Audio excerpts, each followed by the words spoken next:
호세아서 이제 5강으로 마지막입니다. 예전에 그 호세아서 강론한 것을 보니까요, 그때도 수요 예배로 제가 강론을 했던데 6강까지 했더라고요. 무슨 할 말이 그렇게 많아서 6강까지 했는지는 모르지만 이번에는 5강까지 해서 결론을 맺고자 그렇게 생각을 합니다. 이 호세아서는 시작부터 제가 미리 1강에서 미리 다 말씀드린 것처럼 이스라엘의 회복에 대한 예언입니다.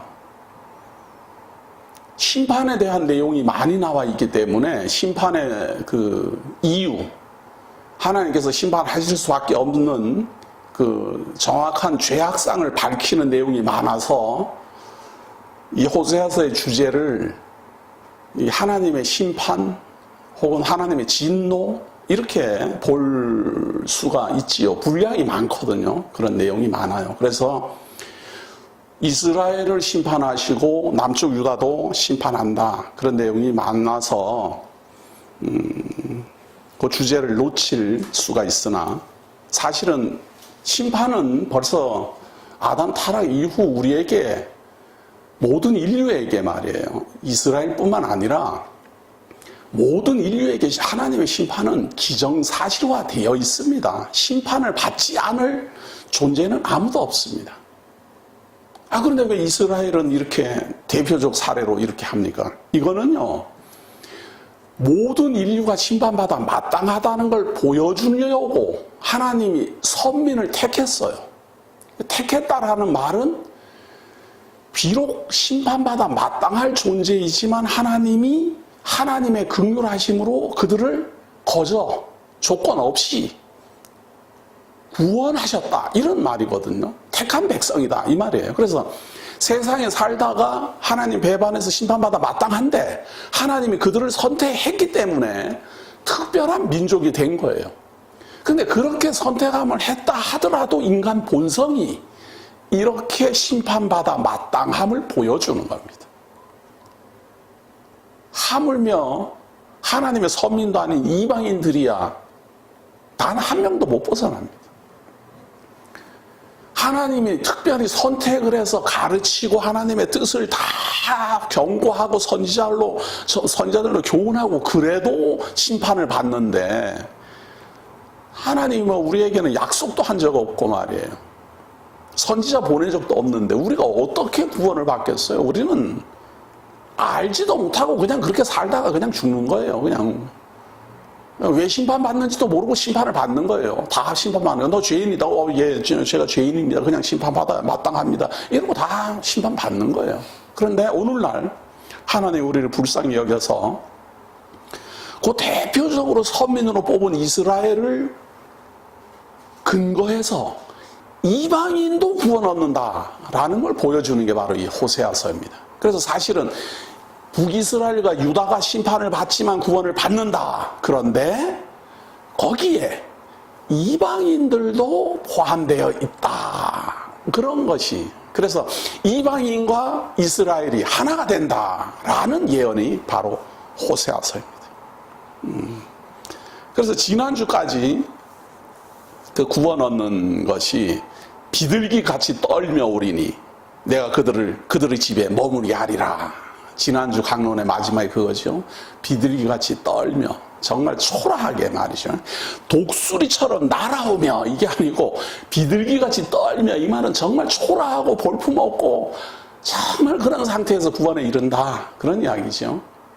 그것처럼 참 이스라엘 민족이 가나안 땅으로 돌아올 때 그렇게 돌아왔습니다. 그렇게 돌아왔고요. 자, 12장 이제 마지막에 여기도 이제 끝맺음으로 또 한 번 이스라엘의 그 죄악상을 다 말을 합니다. 여기 보면 12절에 보시나요?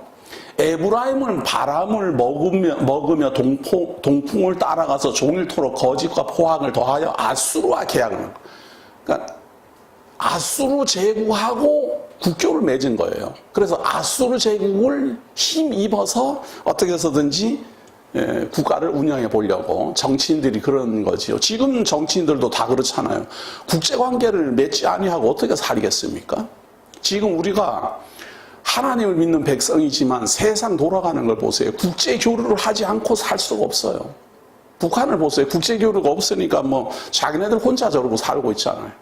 많은 사람들은 국제교류를 그럼 안 하면은 그러면은 잘 사는가? 독재적으로 살잖아요. 독재적으로. 그러니까 저렇게 독재를 하면요, 좋은 사람은 좋아요. 사실은. 예를 들어서 우리 학교 다닐 때 어린아이들이 뭐 일진이 어떻고 뭐 이러지만 일진놀이 한 애는요 굉장히 좋았어요. 왕노릇 했어요. 왕노릇. 괴롭힘을 당한 애들이 힘든 것이지. 그것처럼 독재 정치라는 건 다 그런 거죠. 그런데 국제교류를 하면 다른 나라 눈치를 봐야 되기 때문에 그것이 어렵잖아요. 거기다가 강대국에게는 굽혀야 돼요. 그러다 보니 하나님을 믿는 것보다 다른 나라를 의지하려는 힘이 더 강하게 됩니다. 그래서 이방 민족들이 그렇게 사는 것은 이해를 하겠는데 하나님이 택한 백성도 그렇게 사니까 하나님이 진노를 하는 거예요. 이방 민족들이야 자기네들이 힘을 합쳐갖고 뭐 단결해갖고 이제 산다 하더라도 하나님만 의지하고 살아야 될 이스라엘조차도 아수르를 섬기려고 하니 하나님이 그 점을 정확하게 지적하는 겁니다. 그런가 하면 한편으로는요, 아수르와 계약을 맺고 기름을 애굽에 보내다. 애굽하고도 또 관계를 맺으려는 거예요. 그러니까 아수르에게도 국제관계를 맺고 애굽에게도 국제관계를 맺어가지고 어떻게 해서 줄타기를 이제 해보려고 이제 애를 쓴다 그 말이죠. 자, 그런데 예를 드는 겁니다. 이 이스라엘의 조상인 야곱은 어떻게 했는가? 야곱은 모태에서 그의 형의 발 뒤꿈치를 잡았고 또 힘으로는 하나님과 겨루되 천사와 겨루어 이기고 울며 그에게 간구하였으며 하나님은 베델에서 그를 만나셨고 거기에서 우리에게 말씀하셨나니 여호와는 만군의 하나님이시라. 여호와는 그를 기억하게 하는 이름이니라. 그런즉 너의 하나님께로 돌아와서 인애와 정의를 지키며 항상 너의 하나님을 바랄지니라. 야곱은 너희 조상은 안 그랬다 그 말이에요. 천사를 만났을 때도 울며 간구하고 하나님을 베델에서 만났을 때도 하나님 앞에서 정말 간절함으로 서원 기도하고 야곱은 그렇게 했다 그 말이에요. 야곱이 쫓겨가지고 말이에요. 지금 외삼촌 라반의 집으로 이렇게 가는 길에 아무도 의지할 곳 없는 그럴 때에 사람을 의지하지 않고 그에게 나타나신 하나님을 의지했다 그 말이에요. 야곱은 아무리 어려워도 지금도 아수르를 의지하고 뭐 애굽을 의지하고 그렇게 해야 되는 게 아니고 아무리 어렵고 외로워도 하나님을 의지해야지 될 하나님의 백성이 아수르를 의지하고 애굽을 의지하니 야곱을 예를 들어 보는 거예요. 야곱을 그렇게 하지 말고 야곱이 하나님께로 돌아온 것처럼 너희들도 돌아와라. 그는 상인이라 손에 거짓적으로 가지고 속이기를 좋아하는 너희들이 의지하는 그 애굽이라든지 아수르는 상인 장사꾼이다 그 말이에요. 이익이 될 것 같으면은 참 친교를 맺고 이익이 안 될 것 같으면 냉정하게 버린다 그 말이에요. 우리도 사람들도 그러잖아요. 장사 속으로 뭘 하는 사람이 참 교회 일을 말이에요. 장사 속으로 하면 제가 미리 말씀드려요. 교회는 장사 속으로 하면 일 못해요. 시작부터 끝까지 손해나요, 이게. 교회는 이익을 창출하는 곳이 아니에요. 뭔 자본을 만들어가지고 그걸로 이익을 창출하거나 무슨 아이디어를 내가지고 그걸로 돈을 벌어들이는 그런 곳이 아니에요. 여기는 하나님의 말씀에 감동된 하나님의 성도들이 자기가 가지고 있는 재물을 연보하여 그걸 사용해서 그걸 쓰는 거예요. 그걸 쓰는 거 모으는 게 아니고 그걸 써서 어떻게 해서든지 하나님의 백성들에게 복음이 많이 전파되도록 활동하는 거예요.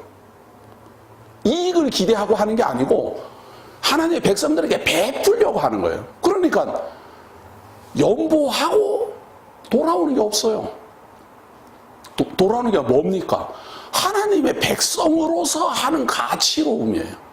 그 가치를 모르면 연보하면 안 돼요. 그 가치를 모르면 장사 속이잖아요. 내가 100원 냈는데 120원이 들어와야 돼요. 그게 장사 계산이잖아요. 내가 10,000원 냈는데 12,000원이 들어와야 돼요. 이게 장사잖아요. 최소한 10,000원은 들어와야 돼요. 근데 만약에 10,000원 냈는데 빵원이다. 이게 뭐야? 속는 기분 들어요. 그럼 속임수 당한 거잖아요. 그런데 교회는 10만 원 냈는데 빵원 돌아온다니까요. 빵원. 그러니까 장사 속으로 하면 이게 어려운 거예요. 그래서 교회 일, 하나님의 일은 장사 속으로 하는 게 아니고 내게 주신 역량을 따라 내가 할 수 있는 만큼 하고 잊어버려야 돼요. 연보 얼마 하고 이 돈이 어디로 가나 하고 찾는 게 아니고 하나님 앞에서 내가 일했다. 그리고 하나님의 뜻대로 쓰여졌을 것이다. 이렇게 믿고 말아야지. 그 돈 어디로 갔나 하고 생각하고 언제 돌아오나 계산하고 있으면 실망합니다. 그런 곳이 아니기 때문에 그래요. 그러나 우리가 사는 세상은 장사를 해야지요. 사는 세상, 하나님의 집이 아니고 하나님의 교회가 아닌 사는 세상은 우리 관계가 장사, 계산 확실히 해야지요. 그건 해야지요. 그런데 교회를 그렇게 보면은 교회가 뭔지를 지금 모르고 있는 거예요. 네, 그런 장사 속을 가지고서는 교회 일을 하면은 실망하게 됩니다. 자, 에브라임이 말하기를 나는 실로 부자라. 내가 재물을 얻었는데 내가 수고한 모든 것 중에서 죄라 할 만한 부류를 내게서 찾아낼 자 없으리라 하거니와. 자, 보세요. 에브라임은요, 스스로는 죄인이 아니라고 생각해요. 자기는 뭐 거짓말도 안 하고 자기는 뭐 이간질도 안 하고 자기는 뭐 누구에게 속지도 않고 그런 착각을 해요. 이 죄인의 특징이에요. 죄인이면서도 죄인인 줄 모르는 걸 착각이라 그래요. 죄인이 죄를 범하면서도 의롭다라고 생각하는 걸 착각이라 그래요. 근데 그 죄인들의 주특기가 바로 그거거든요. 내가 뭔 죄를 지었어? 나만큼만 살아라 그래. 뭐지 이런 이야기죠. 내가 애굽 땅에 있을 때부터 나는 내 하나님 여호와니라. 내가 너로 다시 장막에 거주하게 하기를 명절날에 하던 것 같게 하리라. 내가 여러 선지자에게 말하였고 이상을 많이 보였으며 선지자들을 통하여 비유를 베풀었노라. 여러 가지로 명절날에 참 하던 것 같이 하나님께서 계속해서 참 귀하게 여기고 기뻐하게 하고 또 선지자들을 통해서 비유를 베풀고 가르치고 다 그렇게 했는데도 11절 길르앗은 불의한 것이냐? 과연 그러하다. 길르앗이 불의한 것이냐? 진짜 그렇다 그 말이에요. 자기네들은 무슨 죄를 지었습니까? 이러는데 하나님은 길르앗이 불의하냐? 불의하다. 왜냐하면 그들은 거짓되도다. 길갈에서는 무리가 수송아지로 제사를 드리며 그 제단은 바디랑에 쌓인 돌무더기 같도다. 열심으로 제사를 지내요. 자기네들은 정성을 다하여 제사를 지내고 길갈에서 제사를 지내고 그러니까 자기네들은 죄인이 아니라는 거예요. 하나님의 뜻대로 제사를 지냈다. 그러니까 우리가 무슨 죄를 지었느냐? 이제 이런 이야기예요. 하나님 앞에 오히려 상 받을 생각해요. 이런 사람들은. 근데 하나님은 그거는 제단이 아니고 돌무더기다 그거예요. 우상 숭배자들이나 쌓아놓는 돌무더기, 선앙당에다 쌓아놓는 돌무더기랑 똑같은 그런 행위지 하나님이 기뻐하는 제단이 아니다 그 말이에요. 왜? 하나님이 그런 제단 약속한 적이 없어요. 베델에다가 단을 세우라는 둥, 길갈에다가 성읍지를 도읍지를 만들라는 둥, 거기에서 뭐 제사 지내라는 둥, 그런 말을 하나님은 한 적이 없어요. 자기네들 뜻대로 한 거지. 그러니까 자기네들 뜻대로 제사를 아무리 정성 들여서 해도 그건 죄예요. 사람들이 그걸 착각한다니까요. 우리나라 사람들도 말이에요. 지성이면 감천이라는 게 머리 깊숙이 박혀 있어가지고 정성만 들이면 하나님 좋아하는 줄 알아요. 하나님은 우리의 정성을, 우리가 아무리 정성을 들여도 그걸 기뻐하는 게 아니라고요. 죄인이 정성을 들여도 죄인의 정성이 뭔 정성이에요, 그게. 하나님은 죄 범하지 말고 하나님의 백성 다 와라, 그거잖아요. 그게 하나님이 가장 기뻐하는 건데, 죄인의 손으로 무엇인가를 자꾸 바치면 하나님이 기뻐하는 줄로 착각을 한다니까요. 하나님 뭐가 부족해서 우리에게 받아요? 하나님 오히려 우리에게 주시는 분인데. 그래서 하나님이 주시는 것을 하나님의 백성은 감사히 여길 줄 알아야 되고, 하나님이 주시는 것을 기뻐할 줄 알아야 되고, 하나님이 주신 것에 감동할 줄 알아야 돼요. 그런데 하나님이 주는 거는 주는 줄도 몰라요. 하나님이 자기에게 베풀어 주는 거는 자기 베풀어 줬다고 생각하는 게 아니고 자기가 벌었다고 생각해요. 그게 하나님을 모르는 거거든요. 내가 해서 벌었고, 내가 지혜로워서 벌었고, 내가 꾀가 좋아서 벌었고, 다 이래 생각을 한다 그 말이에요. 그래서 하나님이 주시는 것을 모르고 자기가 무엇인가를 이루어갖고 하나님께 정성을 들인다. 그게 죄라고요, 그게. 그러니까 자기 생각에는 그게 죄라는 생각이 안 들지요. 그런데 하나님은 그걸 죄라고 지금 말을 하고 있는 거예요. 너희들 마음대로 제단을 만들고 마음대로 수소를 들여도 그것이 바로 죄다. 야곱이 아람의 들로 도망하였으며 이스라엘이 아내를 얻기 위하여 사람을 섬기며 아내를 얻기 위하여 양을 쳤고 여호와께서는 한 선지자로 이스라엘을 애굽에서 인도하여 내셨고 이스라엘이 한 선지자로 보호받았거늘 에브라임이 경노하게 함이 극심하였으니 그의 주께서 그의 피로 그 위에 머물러 있게 하시며 그의 수치를 그에게 돌리시리라. 야곱은 말이에요. 야곱은 많은 아내를 섬기기 위하여서 얻기 위해서 열심으로 양을 쳤고 하나님의 뜻대로 하나님이 주시는 대로 하나님 앞에서 또 한 선지자로 이스라엘 애굽에서 인도하여 내셨고 모세 선지자를 하나님의 능력은 말이에요. 하나님의 능력은 모세를 세워갖고 이스라엘 모든 민족을 이스라엘을 인도해 내시고 보호하시고 그러는 능력이 있는 분이에요. 그분 앞에 그런 어마어마한 능력이 있는 분 앞에 우리가 무슨 제사 지내는 게 무슨 대단한 정성이라고 하나님 그걸 기뻐하겠느냐. 하나님이 말하지도 않은 제단에서 그렇게 하지 말고 하나님이 주신 여건에서 야곱처럼 최선을 다하고 하나님이 한 선지자를 세워갖고 이스라엘을 인도해낸 그 경외로운 하나님을 경외하고 그렇게 사는 것이 사람다운 것이지 뭔 하나님이 기뻐하게 하겠다고 하나님이 주신 것 가지고 그냥 하나님께 정성 드린다고 그거는 죄다 그 말. 그래서 하나님이 에브라임이 경노하게 함이 극심하였으니 그의 주께서 그의 피로 그 위에 머물러 있게 하시며 그의 수치를 그에게 돌리시리라. 그래서 심판받아 마땅하다. 에브라임이 말을 하면 사람들이 떨어도다. 그가 이스라엘 중에서 자기를 높이더니 바알로 말미암아 범죄함으로 망하였거늘 이제도 그들은 더욱 범죄하여 그 은으로 자기를 위하여 우상을 부어 만들되 자기의 정교함을 따라 우상을 만들었으며 그것은 다 은장색이 만든 것이거늘 그들은 그것에 대하여 말하기를 제사를 드리는 자는 송아지와 입을 맞출 것이라 하도다. 이러므로 그들은 아침 구름 같으며 쉬 사라지는 이슬 같으며 타작마당에서 광풍에 날리는 쭉정이 같으며 꿀뚱에서 나가는 연기 같으리라. 에브라임은 지극정성으로 말이에요. 우상을 만들고 은으로 부어서 정교하게 만들고 은장색이 만들고 그리고 거기에 입 맞춰라. 왜? 신이니까. 우리도 시편 2편에 보면은 철장 권세를 가지고 온 자에게 입 맞추라 이런 말 있잖아요. 영접하라 그런 말이거든요. 그래서 우상을 만들고 거기 그 우상을 영접하라 그거예요. 지성을 다해서 만들었으니까. 그러다 보니까 이런 거를 우리 말로 말하면 이런 걸 예술품이라 그래요.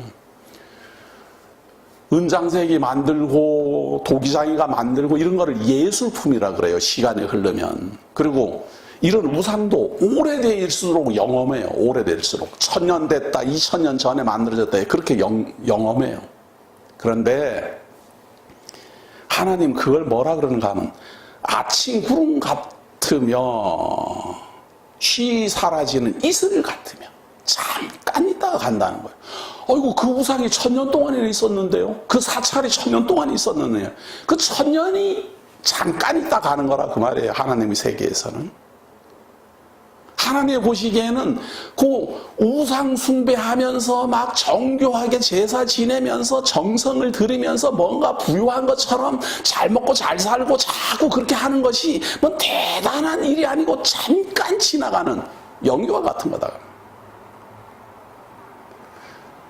저도 참 젊었을 때는 그런 생각이 잘 안 들었는데 말이에요. 요즘은 진짜 이 인생이 정말 이슬 같아요. 너무 빨리빨리 나이가 들어가요. 정말 잠깐이구나. 정말 잠깐이에요. 어떤 집사님이 90이 다 됐는데 진짜 잠깐이라 그랬다는데, 인생 잠깐이라는데, 저도 그렇게 말할 것 같아요. 제가 지금 딱 보니까 잠깐인데요, 잠깐. 우리는 그냥 영원토록 살 것처럼 열심히 살고 건강관리하고 야단법석인데, 근데 그런 것만 그런 게 아니고 재물도 다 그래요. 한 영원토록 가지고 있을 것처럼 우리가 문서를 이름을 새기고 다 그래도 잠깐 있다가 사라져요. 그러나 애굽 땅에 있을 때부터 나는 내 하나님 여호와라, 나밖에 내가 다른 신을 알지 말 것이라, 나 외에는 구원자가 없느니라. 그러나 암만 그래도 우상은 너희들을 구원하지 못한다. 하나님만 너희들을 구원한 자다. 이제 과거를 회상시키는 겁니다. 너희들을 누가 구원했느냐? 우상이 구원했느냐? 내가 구원했다. 내가 광야 마른 땅에서 너를 알았거늘 그들이 먹여준 대로 배가 불렀고 배가 부르니 그들이 마음이 교만하여 이로 말미암아 나를 잊었느니라. 하나님이 광야에서도 만나를 내려서 다 먹였는데도 배가 부르니까 하나님 잊어버려요. 지금 우리도 똑같아요. 살만하면 하나님 잊어먹고 힘들어지면 하나님께 매달리고 그러잖아요. 그러므로 내가 그들에게 사자 같고 길가에서 기다리는 표범 같으니라. 그래서 심판한다 그 말이에요. 언제든지 심판은 일어난다. 내가 새끼 잃은 곰같이 그들을 만나 그의 염통을 거푸를 찢고 거기서 암사자같이 그들을 삼키리라. 들짐승이 그들을 찢으리라. 하나님의 심판이 갑자기 도래한다. 평안하다 하지만 갑자기 도래할 것이다. 이스라엘아, 내가 패망하였나니 이는 너를 도와주는 나를 대적함이니라. 이게 참 눈물 나는 이야기입니다. 이게 하나님은 도와줬는데 이스라엘 백성을 도움받는다라고 생각을 안 하는 거예요. 하나님이 자기를 도와줬다는 생각이 없어요. 그러니까 오히려 하나님을 대적해요. 왜 이렇게 귀찮게 하느냐 이거예요. 하나님 뭐 해준 거 있다고 우리한테 자꾸 명령하고, 이거 하나님이 우리한테 뭘 해줬다고 자꾸 제사를 지내야 되고 말이죠. 하나님 우리한테 뭘 해줬다고 하나님 말씀을 준행해야 되고 말이에요. 이렇게 대적자가 된다니까요. 이게 참 답답한 이야기예요. 사람은 100원을 받으면 120원을 주면은 도움받았다고 생각해요. 근데 100원을 냈는데 돈이 아니고 재물이 아니고 다른 게 오면, 이게 가치 없는 게 오면은 도움받았다는 생각이 없어요. 도움을 주는 사람은 진짜 가치로운 걸 줬는데 상대방이 가치롭지 않다고 여기는 거예요. 그러면 손해봤다고 생각을 해요. 이게 뭐야? 나는 10,000원을 냈는데 상대방이 뭘 줬어요. 봤더니 팔 수도 없어요. 이거 팔 수도 없고 누가 달라고도 안 해요. 그리고 다른 사람한테 주려고 봤더니 다 가지고 있어요. 또 이거 별 가치도 없어요. 그래갖고 손해본 기분이 들어요. 그러면 대적자가 됩니다. 뭐야, 나를 이용한 거야? 이렇게 되는 거죠. 이거 정말 속 터져요. 이거 정말 속 터져요. 눈앞에서 이런 일을 당하니까 정말 눈물밖에 안 나요. 네? 아무도 없는 데서, 정말 아무도 없는 데서 시작을 하고 모으고 가르치고, 그게 아무 가치로 인정을 받지를 못하는 거예요. 그러니까 대적자가 되는 거예요. 당신 우리한테 해준 게 뭐가 있냐 말이죠. 그동안 힘들게만 했다. 이래 말하니까 이게 참 어이가 없어갖고 제가 말을 못하겠네. 이 말씀을 듣는 우리 보험교회 성도들에게도 미리 말합니다. 성도님들이 저에게 무엇인가를 협력을 하고 연보를 하고 이렇게 도와준 것을 그걸로 도로 받을 생각하면은 저는 돌려줄 능력 없습니다. 돌려주지도 않고요. 돌려줄 것도 없고. 성도님들은 저에게서 무엇인가를 받는 가치로움이 무엇인지를 성도님들이 아셔야 돼요. 그 가치로움을 모르면은 말씀을 왜 들어요? 이 말씀 듣는다고 뭐 하늘에서 뭐 돈이 내려오기를 합니까? 뭐 갑자기 무슨 뭐 금은 보화가 쏟아집니까? 로또가 당첨됩니까? 그런 거 없어요. 이거 전혀. 아니, 내세에 대한 소망이야 죽어봐야 하는 거 아니겠어요? 그런 생각 든다면, 예? 죄사함 받았다는데, 뭐 죄사함 받아갖고 진짜 이렇게 하얀 옷 입고 우리가 다니는 것도 아니잖아요, 사실은. 예수 믿음으로 죄사함 받았다는 말이, 그것이 이렇게 피부로 느껴지는 게 아니잖아요. 그것도 죽어봐야 되고. 만약 그렇게 생각 든다면, 가치가 없는 거예요. 복음에 대한 가치를 모르는 거예요.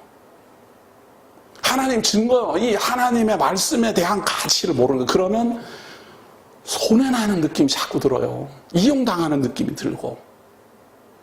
하나님이 이스라엘 백성들에게 만나를 내리고 반석을 터뜨리고 구름기둥, 불기둥으로 인도했는데도 불구하고 그들은 하나님이 뭘 했냐는 거예요. 하나님이 뭘 했냐는 거예요. 그래서 우상을 만든 거 아니에요. 그래서 하나님이 왜 우리를 귀찮게 하느냐는 거예요. 그래서 하나님을 원망하는 거 아니에요. 하나님 우리를 이스라엘 왜 여기 광야도 끌어내갖고 우리를 목말라 죽이게 하냐 이제 이런 이야기예요. 죽게 하느냐 이거 아니에요. 그래서 하나님은 그들을 인도했는데 이스라엘 백성들은 그 가치를 모르니까 하나님에게 대적자가 돼버린다. 대적자가 되니까 심판을 받게 되잖아요. 우리가 하나님을 배우는 이유는 대적자가 되지 않으려는 겁니다. 하나님은 우리에게 무엇을 주셨을까? 나는 하나님에게 어떤 존재일까? 사람은 무엇을 배워야 될까? 나는 무엇을 가지고 있어야 될까? 그걸 배우는 게 교회입니다. 사람의 본분은 하나님을 경외함에 있습니다. 하나님을 떨며 경외함에 있는데 하나님이 나한테 뭘 해줬어? 강호사는 계속 무슨 하나님 이야기를 하는데 그 하나님 나하고 무슨 상관이 있어? 그러면 뭐가 떨리고 뭔 경외가 나오겠어요? 오히려 저 사람은 하나님 빙자해서 무슨 이익이나 챙기려는 사람으로 보이지요. 그러면 대적자가 됩니다. 그러면요, 잘 생각하셔야 됩니다. 그는 지금 교회에 뭘 이렇게 참여해서 일을 하거나 연보하거나 그래야 될 단계가 아니고 배워야 될 단계입니다. 아주 저 초보, 아주 초보예요. 나이에 상관없어요. 그런 생각을 가지고 있으면 아주 저 초보. 일할 생각 하지 마시고 연보도 하지 마시고 배우세요. 그냥 배우세요. 그래야 하나님이 내게 주신 것이 은으로 따질 수 없는 가치로움이라는 걸 깨닫게 됩니다. 그 다음에 일하는 거예요. 그 다음에. 전에 내가 이르기를 내게 왕과 지도자들을 주소서 하였느니라. 내 모든 성읍에서 너를 구원할 자 곧 내 왕이 이제 어디 있으며 내 재판장들이 어디 있느냐. 이스라엘 백성들은 하나님은 여기서 지금 왕을 줬다 그러고 지도자를 줬다 그러는데요. 자기네들이 세웠거든요. 왕을 자기네들이 세웠으니까 하나님 줬다는 생각이 안 들어요. 그게 바로 죄인데. 자기네들이 세워놓고 자기네들이 하나님의 뜻을 어기고 나라를 분열하고 그렇게 했는데도 불구하고 자기네들 뜻대로 다 했는데도 되는 거는 하나님이 그래 너희들 뜻대로 왕 세워봐라. 너희들 뜻대로 왕 세워서 국가 이루어 봐라. 그렇게 하면 너희들은 다 범죄하게 된다. 다 아시고 그냥 그렇게 하도록 내버려 둔 거예요.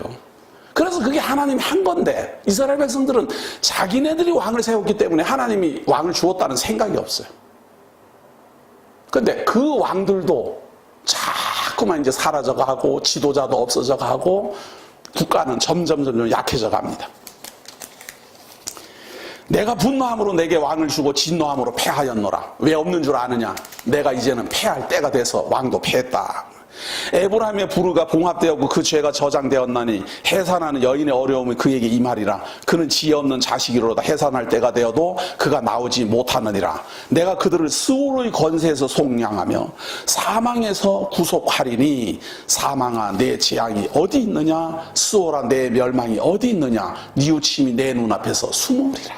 그러면서 하나님이 놀라운 예언을 합니다. 지옥이 사라진다는 거죠. 그 지옥에서 구원할 때가 온다. 그가 비록 형제 중에서 결실하나 동풍이 오리니 곧 광야에서 일어나는 여호와의 바람이라. 그의 근원이 마르며 그의 샘이 마르고 그 쌓아둔 바 모든 보배의 그릇이 약탈되리로다. 그러나 망하는 것은 먼저다. 지옥으로는 안 떨어진다 하더라도 망하는 것은 그대로 이루어진다. 그대로 이루어지고, 사마리아가 그들의 하나님을 배반하였으므로 형벌을 당하여 칼에 엎드러질 것이요 그 어린아이는 부서뜨려지며 아이벤 여인은 배가 갈라지리라. 반드시 나라는 망한다. 왕도 사라질 것이고 폐하여질 것이고 다 망한다.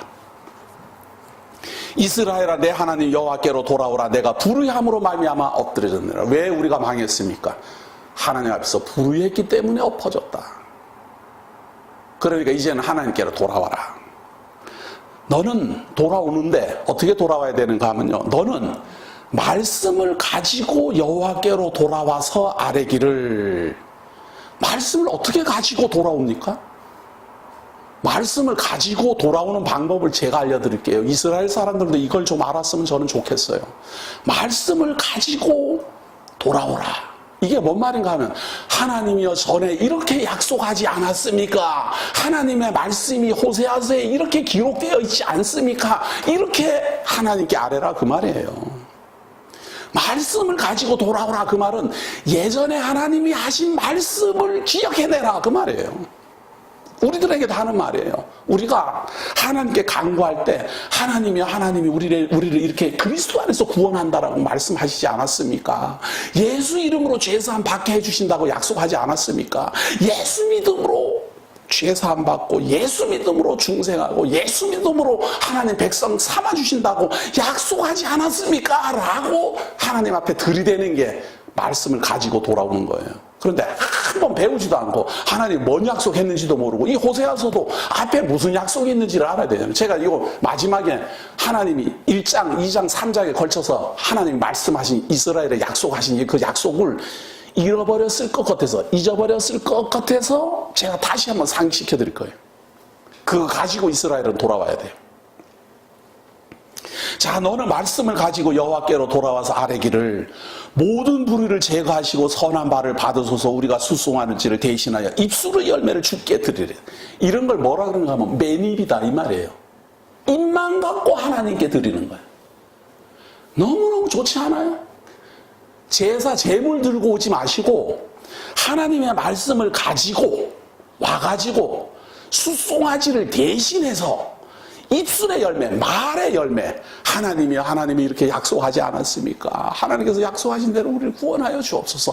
그렇게 해라 그 말이에요. 그렇게 해라. 거저먹기예요, 거저먹기. 그래서 이걸 은혜라 그러는 거예요. 네? 거저먹기.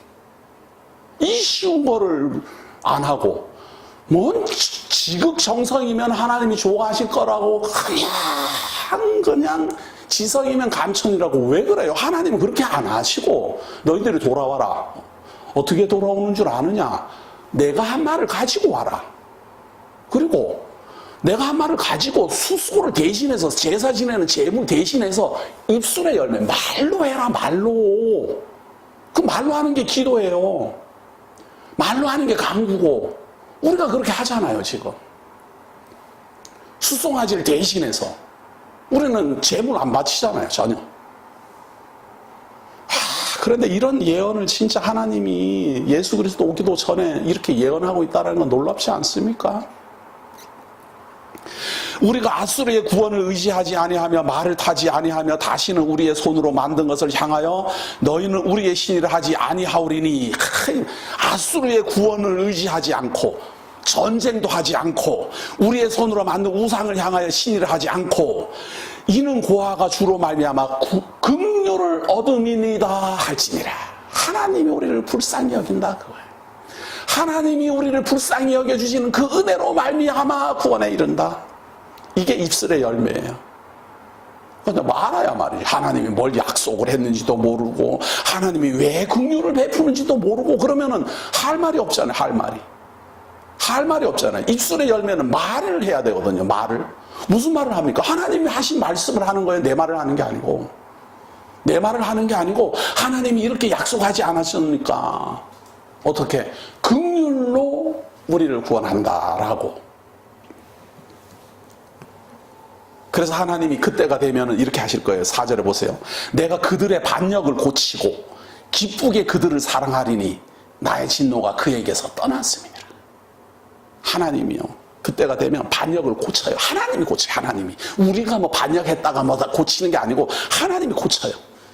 그리고 사랑하고, 그리고 하나님의 진노가 이제 끝이 나요.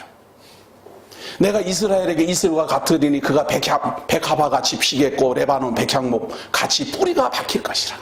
자, 구원할 때 이렇게 구원한다 그 말이에요. 하나님의 말씀을 가지고 돌아오고 입술의 열매로 구원에 이르고 하나님의 긍휼로 그들을 구원해요. 그리고 하나님은 그들의 반역을 고치고 하나님은 그들을 사랑해요.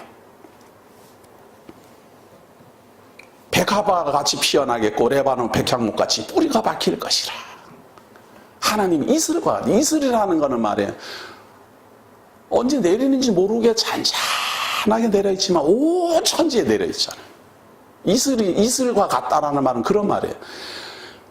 비는 내리는 표가 나잖아요. 비는 내리는 표가 막 나요. 그래갖고 비 내리네 그래갖고는 다음날 되면 아이고 비 많이 내렸네 안 내렸네 이렇게 알 수 있는데 이슬은 말이에요. 소리도 없어요. 소리도 밤새 뭐 소리도 없어요. 그런데 아침에 눈 뜨면은 뭐 그냥 다 이슬이 풀이마다 쫙 맺혀 있잖아요. 이런 걸 하나님의 은총이라 그래요. 그의 가지는 퍼지며 그의 아름다움은 감람나무와 같고 그의 향기는 레바논 백향목 같으리니 그 그늘 아래에 거주하는 자가 돌아올지라. 그들은 곡식같이 풍성할 것이며 포도나무같이 꽃이 필 것이며 그 향기는 레바논의 포도주같이 되리라. 구원을 얻은 이후 하나님께로 돌아온 다음에 이렇게 진행되고 있다. 하나님 그들을 사랑하셔서. 에브라임의 말이 내가 다시 우상과 무슨 상관이 있으려. 그때가 되면요, 이스라엘 사람들이 우리는 이제 우상하고는 아무 상관없다. 그렇게 말한다는 거예요. 내가 다시 우상과 무슨 상관이 있으려 할지라 내가 그를 돌아보아 대답하기를 나는 푸른 잣나무 같으니 내가 나로 말미암아 열매를 얻으리라 하리라. 에브라임 사람들은 이 에브라임 사람들은 하는 말이 우리는 이제 우상하고 상관이 없습니다. 그럼 하나님이 거기에 대해서 답변하기를 나는 푸른 잣나무 같다. 그래서 이 잣나무에 잣이 많이 열려서 너희들로 하여금 열매 맺게 하겠다. 하나님의 사랑의 표현입니다. 중요한 것은 9절입니다. 누가 지혜가 있어 이런 일을 깨달으며 이런 일, 심판이 있고 구원하는 일. 누가 총명이 있어 이런 일을 알겠느냐? 언제? 이런 구원이 언제 일어나냐 그 말이에요. 이런 구원이. 심판은 곧 일어난다고 계속 말을 했으니까 알 수가 있어요. 심판은 지금 너희들이 있는 이 시대에 여로보암 시대, 여로보암 2세 시대예요. 곧 북이스라엘은 망해요. 근데 심판은 알겠는데 구원은 언제냐? 이거는 누가 지혜가 있어 이런 일을 깨달으면 구원을 받을 때는 하나님의 말씀을 가지고 와서 아뢰고 하나님 앞에서 불의를 제거하고 이제 수송아지 대신 말로 구원을 이제 이루어야 되는데 이걸 누가 알며 누가 깨닫겠느냐? 여호와의 도는 정직하니 의인은 그 길로 다니거니와 그러나 죄인은 그 길에 걸려 넘어지리라. 죄인은 이게 뭔 말인지 전혀 모르니까 오히려 혼란스러워요. 이게 뭔 말이야 뭐. 하나님이 무슨 선민을 구원했으면 끝까지 책임지셔야지. 제가 어릴 때 말이에요. 이 질문을 제가 아버님한테 많이 했던 것 같아요. 뭘 하나님이 그렇게 왔다 갔다 하고 변덕쟁이냐고. 아버님이 아마 제가 그렇게 물었던 아버님이 답변한 게 아니라 선생님이죠. 주일학교 선생님인데 제가 그렇지만 왜 하나님은 한 번 저 이스라엘 사람을 선택을 했는데 왜 버리고 이제는 우리를 선택했다고 그래요? 왜 그렇게 변덕을 부려요? 제가 그러니까 그 주일학교 선생님이 그랬나? 아마 그렇게 답변하신 것 같아요. 그분은 제가 질문하는 것도 처음 생각을 한 것 같아요. 그분이 어떻게 저한테 답변하겠어요? 우리가 하나님의 말씀을 배우는데 말이에요. 누구나 하나님의 말씀을 듣고 배우고 감동하고 하나님의 성도가 되면은 강세창 목사가 이렇게 되겠습니까? 벌써 지금 뭐 진짜 참 5대양 6대집을 날라다니죠. 근데 제가 말씀을 전해보니까 걸려 넘어지는 사람이 더 많은 것 같아요. 말씀을 듣고 감동하고 기뻐하고 뭐 이렇게 하는 분보다 걸려 넘어지고 뭐 이러는 사람이 더 많은 것 같아요. 숫자상으로도. 참 실망스러워요.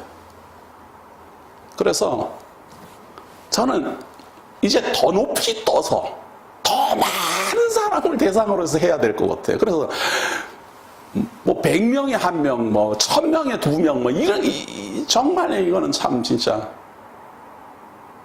할 수밖에 없는 그런 상황을 제가 느껴요. 자, 9절입니다. 이게 이 결론인데 말이에요. 얼마나 이게 대단한 말인가 하면, 누가 지혜가 있어 이런 일을 깨달으며 하는 말은요, 하나님이 이렇게 심판 후에 이렇게 구원해낸다, 말씀으로 구원해낸다, 말로 구원해낸다, 우상으로 구원해내지 않고 전쟁 없이 구원해낸다, 이런 말을 어떻게 깨달아야 돼요. 깨달고, 또 누가 총명이 있어 이런 일을 알겠느냐. 우리 이거 좀 알아봅시다. 우리 지혜로 이걸 좀 깨달아 봅시다. 그래서 우리는 걸려 넘어지지 말고 우리 주 예수 그리스도로 말미암아 구원 얻은 사람으로서 의인의 길로 한번 달려가 봅시다. 자, 이제 호세아서 강론 맨 처음에 시작점으로 돌아갑니다. 1장입니다. 1장 4절입니다. 이제 호세아서 마지막이니까 말이에요. 이게 이제 실감이 납니다. 1장 4절입니다. 1장 4절. 자, 봅니다. 여호와께서 호세아에게 이르시되 그의 이름을 이스라엘이라 하라. 조금 후에 내가 이스라엘의 피를 예후의 집에 갚으니 이스라엘 족속의 나라를 패할 것입니다. 패망. 자, 딱 순서가 나왔어요. 이제 이스라엘이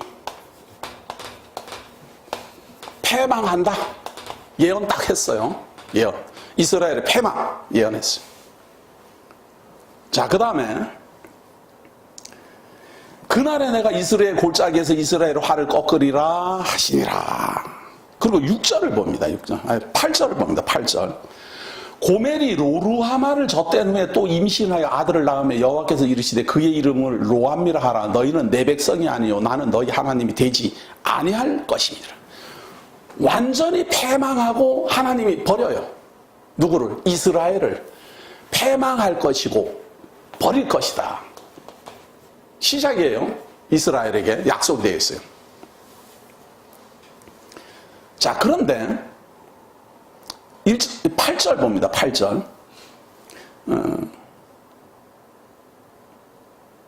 고멜이 로루하마를 젖댄 후에 또 임신하여 아들을 낳으며 여호와께서 이르시되 그의 이름을 로암미라 하라. 너희는 내 백성이 아니요 나는 너희 하나님이 되지 아니할 것이니라. 하나님 완전히 버렸어요. 버리고 난 다음에 10절. 그러나, 이거 그러나라는 말은 반전이거든요. 완전히 패망한다. 하나님이 버린다. 그러나, 그리고 반전이 딱 일어나는 거예요. 반전이 뭔가 하면, 그러나 이스라엘 자손의 수가 바닷가에 모래같이 되어서 헤아릴 수도 없고 셀 수도 없을 것이며 전에 그들에게 이르기를 너희는 내 백성이 아니라 한 그곳에서 그들에게 이르기를 너희는 살아계신 하나님의 아들들이라 할 것이라. 이에 유다 자손과 이스라엘 자손이 함께 모여 한 우두머리를 세우고 그 땅에서부터 올라오리니 이스라엘의 날이 클 것입니다. 자, 이렇게 완전히 버려지는데 구원을 얻을 때가 있어요. 버려지긴 버려지지만 구원을 얻는 때가 있는데 그 구원의 모습, 이 구원의 그 모습이 초기 모습이에요. 초기 모습이 뭔가 하면은 이스라엘의 이 수가, 이 인구의 수가 바닷가에 모래같이 되어서 많아야 돼요.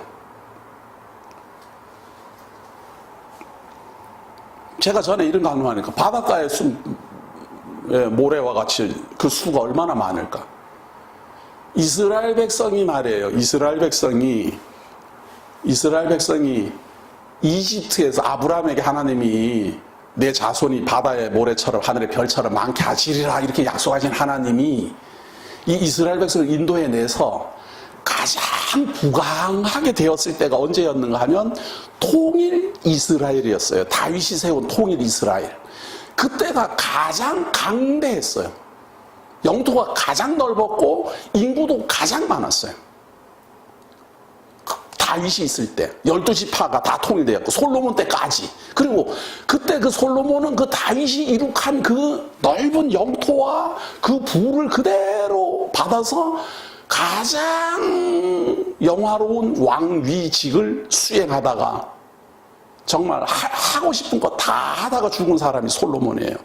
그때가 가장 절정에 달했어요. 그것이 바로 바닷가의 모래처럼 하늘의 별처럼 이스라엘이 번성한 거예요. 그러니까 여기서도 이 구원의 수는 다윗과 솔로몬의 시대만큼 이스라엘 자손의 수가 많아야 돼요. 그만큼 많아져야 돼요.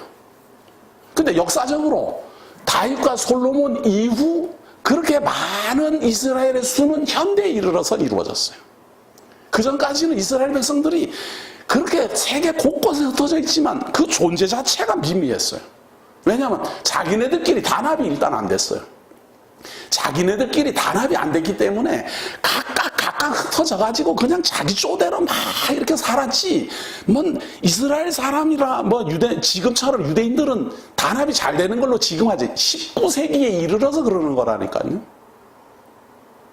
이스라엘 사람들은 서로 만나면 싸우고 서로 고발하고 서로 잡아 죽이고 그랬어요. 몇 년 동안? 1800년 동안.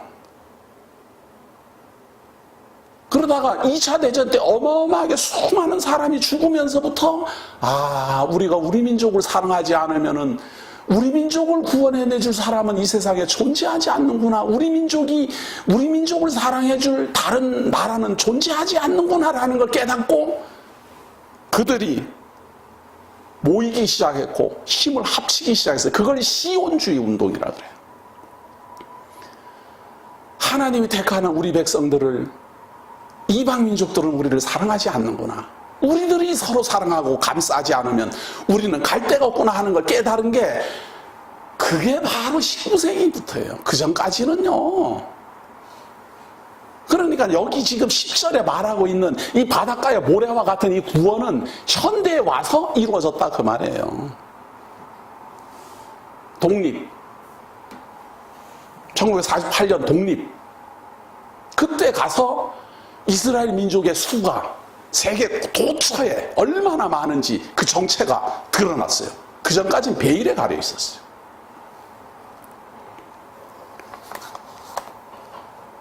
더 말이에요. 더 확실한 건 보세요. 1장 11절 보세요. 이에 유다 자손과 이스라엘 자손이 함께 모여 한 우두머리를 세우고 그 땅에서부터 올라. 이 구원을 얻긴 하는데 이스라엘과 유다가 하나가 되었어요. 구분이 없어요. 이게 우리는 다 유대인이라 그래요. 이스라엘 국가를 우리는 다 유대인이라고 지금 말을 하지만 사실은 정확하게 말하면 유대인은 12지파 중에 한 지파예요. 유다지파, 다윗지파. 우리 주 예수 그리스도의 지파. 그 유다지파인데 이제는 나머지 11지파도 다 합쳐가고 유대인이라 하잖아요. 한 형제가 돼버렸어요. 사실은 자기네들끼리는 북이스라엘과 남쪽 유다가 갈라질 정도로 지금 완전히 원수처럼 갈라져 있는데 뭐 어떻게 하나가 되겠어요? 이 호세아서를 기록할 때만 해도 둘이 원수처럼 지금 갈라져 있는데. 그런데 예언을 하는 거예요. 남쪽 유다와 북쪽 이스라엘이 하나가 되고 한 우두머리. 지도자가 한 명이다 그 말이에요. 지도자가 한 명. 지금 이스라엘이 그렇잖아요. 유다 지파 다른 지파 나누지 않아요. 그리고 지금 지도자 한 명으로 딱 중심을 해갖고 국가를 이루고 있어요. 이 지도자는 메시아가 아니에요. 그러니까 우두머리라 그러잖아요. 그냥 지도자다 이제 이런 이야기예요. 메시아가 아니고 그런데 사람은 많고 그리고 여기에 지도자가 한 명 등장할 것이다. 이게 독립할 때부터 시작됐어요. 이스라엘은. 지도자 한 명을 중심으로 해갖고 국가가 만들어지고 많은 사람들이 막 힘을 합치고 모이고 그래서 중동전쟁을 치르고 그렇게 됩니다. 역사적으로 여기 이 10절, 11절에 해당되는 내용은 역사적으로 19세기 이후예요. 그 전까지는 없었어요. 전혀. 바벨론에서 돌아올 때는 아주 소수가 돌아왔고 그렇기 때문에 그때로 볼 수가 없어요. 그때로. 자, 그 다음에 이걸로 끝나는 게 아니에요. 2장 17절 보세요. 2장 17절. 이 구원 얻은 상태를 보여주는데 2장 17절입니다. 내가 바알들의 이름을 그의 입에서 제거하여 다시는 그의 이름을 기억하여 부르는 일이 없게 하리라. 하나님이 약속을 미리 했어요. 이스라엘 백성들의 입에서 이제 우상 숭배하는 그거 하나님 다 제거해버린다. 다 제거하고 그날에는 내가 그들을 위하여 들짐승과 공중의 새와 땅의 곤충과 더불어 언약을 맺으며 또 이 땅에서 활과 칼을 꺾어 전쟁을 없이 하고 그들로 평안히 눕게 하리라. 전쟁을 없애야 한대요. 근데 이스라엘 지금도 전쟁 중이잖아요. 그러니까 여기에 딱 해당돼요. 이스라엘과 유다가 지도자 한 명을 중심으로 해갖고 국가를 이루었어요. 근데 그 다음에 이제 평화기가 와야 돼요. 평화기. 딱 이제 전쟁이 없고 평화기가 와야 돼요. 우상숭배하지도 않고. 그럼 평화기가 도래해야 돼요. 그러면서 19절을 보세요. 내가 내게 장가들어 영원히 살되 공의와 정의와 은총과 긍휼이 여김으로 내게 장가들며 진실함으로 내게 장가들리니 내가 여호와를 알리라. 그러니까 하나님이 이스라엘에게 장가간다 그거 아니에요. 우리는 예수 그리스도를 신랑이라고 그러잖아요. 우리가 신부고 그 말이거든요. 이게 지금 이스라엘에게 신랑이다 이 말이에요. 그때가 와야 평화가 도래해요. 진정한 구원. 그런데 지금은 구원을 받기는 받았지만 한 지도자를 중심으로 국가를 이루고 있는 상태예요. 그리고 이제 평화기가 도래하고 전쟁이 없어지는, 전쟁이 없는 이것은 반드시 하나님하고 함께 해야 돼요. 하나님하고 어떻게 함께 합니까? 아니, 그리스도를 영접해야지 방법이 있겠어요? 성자 하나님을 영접해야지 방법이 있겠어요? 우리가 예수를 우리의 신랑이라고 말하는 것처럼 이스라엘도 우리의 신랑이여 서오시옵소서 이렇게 해야 돼요. 이 호세아에서 예언한 그대로. 저는 뭐 곧 될 거라고 생각합니다. 곧 되지요. 왜? 여기까지 됐으니까. 여기까지 딱 됐잖아요. 지금 여기까지 됐는데 이제 곧 평화기가 도래하고 우리 주 예수여 어서 오시옵소서 할 그때가 곧 도래하리라 그렇게 생각합니다. 23절 보면 돼. 23절 보면 내가 나를 위하여 그를 이 땅에 심고 긍휼히 여김을 받지 못하였던 자를 긍휼히 여기며 내 백성 아니었던 자에게 향하여 이르기를 너는 내 백성이라 하리니 그들은 이르기를 주는 내 하나님이시라 하리라. 자, 이걸로 이 평화기에는 말이에요. 이스라엘만 평화를 얻고 하나님을 영접하고 나의 주 나의 그리스도라고 고백하는 게 아니고 내 백성이 아닌 사람들 이방인들도 구원을 받는다고. 이방인들도. 그러니까 이때 이방인과 이스라엘이 한 형제가 되는 거예요. 이때가. 누가? 하나님 안에서. 그러니까 지금은 이스라엘이 유태인이라는 하나의 이름으로 이스라엘 국가라는 하나의 이름으로 지도자를 중심으로 지금 국가를 이루고 있으나 조금 더 지나면 우리 주 예수 그리스도를 영접함으로 말미암아 평화가 도래하고 전쟁이 끝나고 그리고 이 이스라엘과 이방인이 하나가 되는 시기가 온다. 누구 안에서? 그리스도 안에서지요. 뭐 이렇게 참 정확한 예언이 있는데 그리고 지금까지 또 이루어졌는데 이제 뭐 남은 거 이스라엘하고 이방인이 하나 되는 거 로마서에서도 예언하고 있고 그대로 이루어지지요. 자, 그런데 시기 이제 과연 이렇게 이러네. 지금 요 예언 시기는 여기잖아요. 이 호세아서를 예언하고 있을 때는 너희들이 곧 이스라엘 망한다, 유다도 패망한다, 버림을 받을 것이다, 다 망한다, 다 망한다, 다 죽는다, 끝난다, 심판 받는다. 그런데 구원을 받는다. 이게 지금 1800년이라니까. 이게 1800년. 왜 1800년이나 가야 됩니까? 이 예언된 대로 맞는 역사가 사건이 여기밖에 없으니까 그래요. 이스라엘이 돌아왔고 유다가 하는 형제가 되었고 그리고 한 지도자를 중심으로 왔어요. 그리고 평화기가 도래할 것이고 이스라엘과 이방인이 하나가 될 거예요. 자, 3장 1절 봅니다. 자, 그런데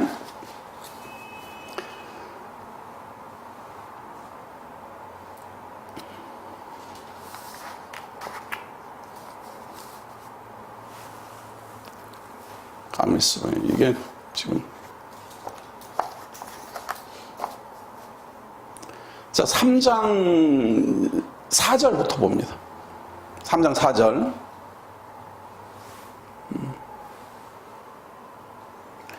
이스라엘 자손들이 많은 날 동안 왕도 없고 지도자도 없고 제사도 없고 주상도 없고 에봇도 없고 드라빔도 없이 지내다가, 이 말이 뭔 말인가 하면 아무것도 없다 이런 이야기예요. 아무것도 없다. 예?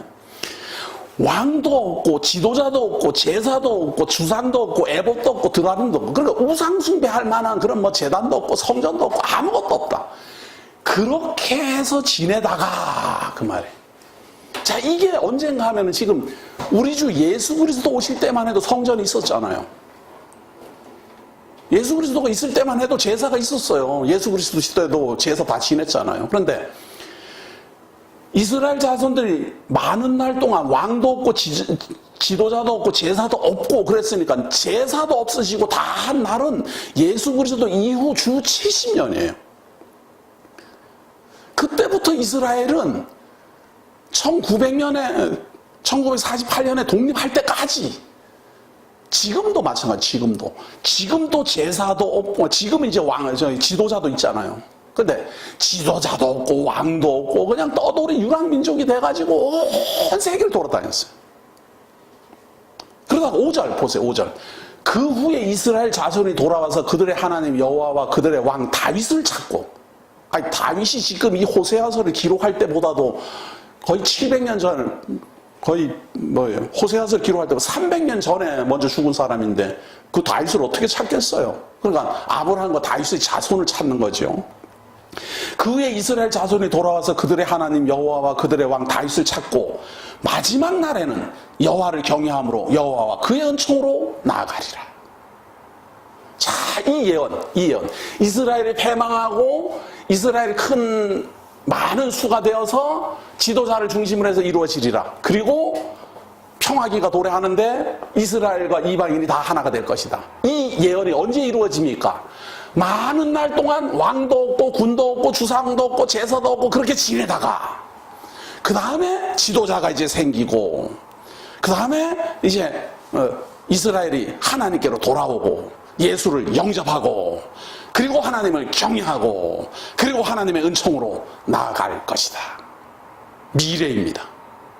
아직도 이루어지지 않았습니다.